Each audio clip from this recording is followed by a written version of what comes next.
Hey family, Danny here. I know it's been a minute since you saw me, and I'll get into that on another vid. But right now, I wanted to show off this new box that I got because, well, my Spider-Man comics needed a new home. They were in my kind. I have an all-purpose Marvel box, an Iron Man one, and I don't know why I thought, okay, I've been collecting Spider-Man since I started collecting comics because my first comic ever when I walked into a shop with my granddad was a Spider-Man comic, right? I mean, from the very moment I encountered Spider-Man, he's always been a fave. Well, I mean, I wanted to literally dress up as Spider-Man when I was a kid, but my mom was one of those moms, oh, you have to be like Wonder Woman or something. Now the world is my oyster, right? But anyway, so I got this new box so I could give him a home. And as you can see, it is a Gang War box. And, one of my friends at my LCS, shout out to Comic City, was telling me a lot of people were passing on this box, she thought, because of this lady. And it's sad that, Jen Walters is getting a bad rap because of the She-Hulk TV show. When She-Hulk is such an awesome, cool character that Stan Lee created, and they could have done so much more with that series. But you know what? I digress, right? So, like I said, I actually like this box. And I do like She-Hulk. I like the fact now, Miles Morales is on here. And we pretty much have, some of the key players, Elektra, Spider-Woman, in the Gang Wars, which recently ended. So I'm just going to show you guys some of my Spider-Man comics to give you an idea of, there's a few that I'm putting in. There's an old Web of Spider-Man. Spider-Man Unlimited. Spectacular Spider-Man. And, I love, this one is cool too. This one is one of the Halloween Comic Fest, which is another free basically a free comic book day. A lot of times, you see people dressing in their costumes and things like that. Oh, wait. Anybody remember this one, Spider-Man Deadpool? Not too long ago. Let's find some more free comic book days.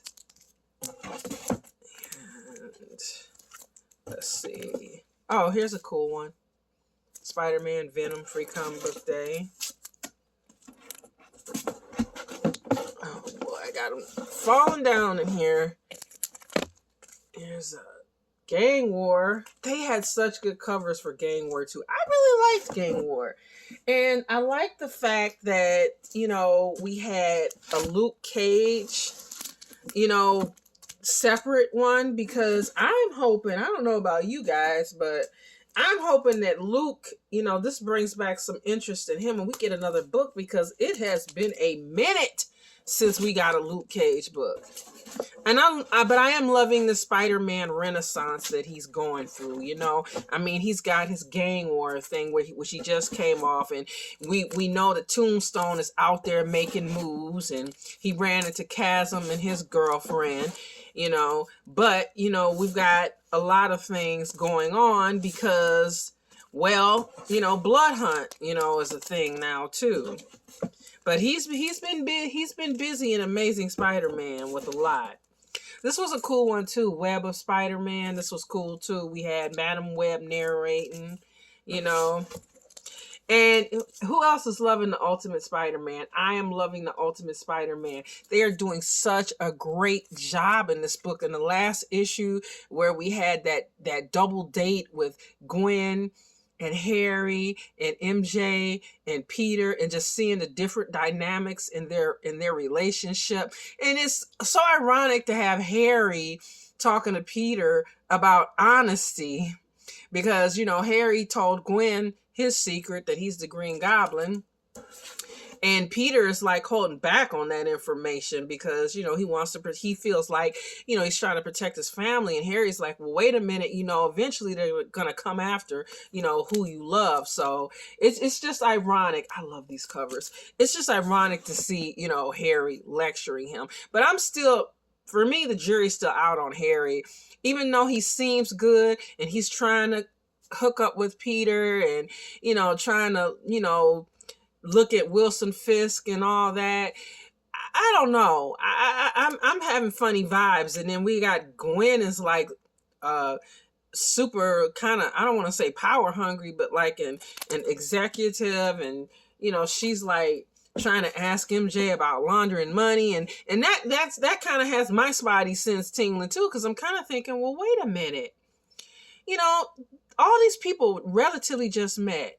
And if she works in a bank, she's already familiar with money, and, not saying that, everybody in a bank knows how to launder money, but I'm just saying that she has some familiarity with how the system works. So she's literally asking somebody she just met, even though this is the wife of someone her husband knows, where her husband's only known him for a minute. So it's just kind of like, it's just kind of funny that she's doing that to me. I just, I feel like something is up with these two. I don't know what, but I just love the fact that, we're just seeing this different aspect of him. We've got Uncle Ben still alive, and, and being that father figure to him still, and, and he's out there trying to dig on Wilson Fisk. I mean, Spider-Man is busy. Then we have Shadow with, everything he's got going in Shadow and the Green Goblin, where we have, an older Spider-Man looking back on the event 6 months after Uncle Ben's death. So there's a lot going on there, a lot going on between him and Aunt May, where there's a lot of friction, them trying to, kind of do the stiff upper lip and hide their grief. And then there's financial problems, and Peter's out here doing the Spider-Man thing and getting beat up, and but I love, there was this really poignant scene. Hold on, you guys. If you got the free comic book day, this was an awesome one too, because we got to see a peek into the Ultimate Universe as well, where we saw some of our heroes going into one of the Maker's warehouses, where he's keeping some of the artifacts and even people, and waking up another hero. So that was cool. And then we got Blood Hunt going on, this one, this is Amazing Spider-Man Blood Hunt, but we got all that going on. But it's really interesting though. Like, there was this really cool scene in the latest issue of Shadow the Green Goblin where he literally had a fight with Sandman, and it was kind of like he had been holding back on his power, because again, in this incarnation, it's funny, it's ironic, his powers are new in this one and they're new in the Ultimate Spider-Man as well, but the only difference is, he obviously got him when he was 15, and this is years later, and when he's in his 30s, because the Maker stopped that. But there's this really poignant, scene where he had been holding back on his power because he had put somebody in the hospital, and he kind of let loose, and Sandman let loose, and they had to stand still, and it was just like, wow, where they kind of got blown away by their strength, and they wound up kind of calling a truce and just having this like little rooftop conversation about, how life is not normal for them, how it'll never be normal for them, and just they're kind of like outcast. And it was just, they just called a truce and expressed themselves and had this really cool conversation. And it was like, okay, Sandman was like, look, dude, I'm not going to do anything bad tonight, but you know what? I'll see you tomorrow. And if you get me, you get me. If you don't, you don't. But it's such good writing in all these books. I mean, they are really knocking it out of the box, guys. I'm loving it. I'm just loving, like, to see my boy have all of this. It reminds me of Batman and DC, where it's like, I like to joke if somebody says, what's Batman doing in the comics? It's like, dude, everything. He's doing everything. So anyway, I will be dropping a new vid soon. I hope you guys are doing well. Miss you. Glad to be talking to you guys again. And as always, stay different. Bye.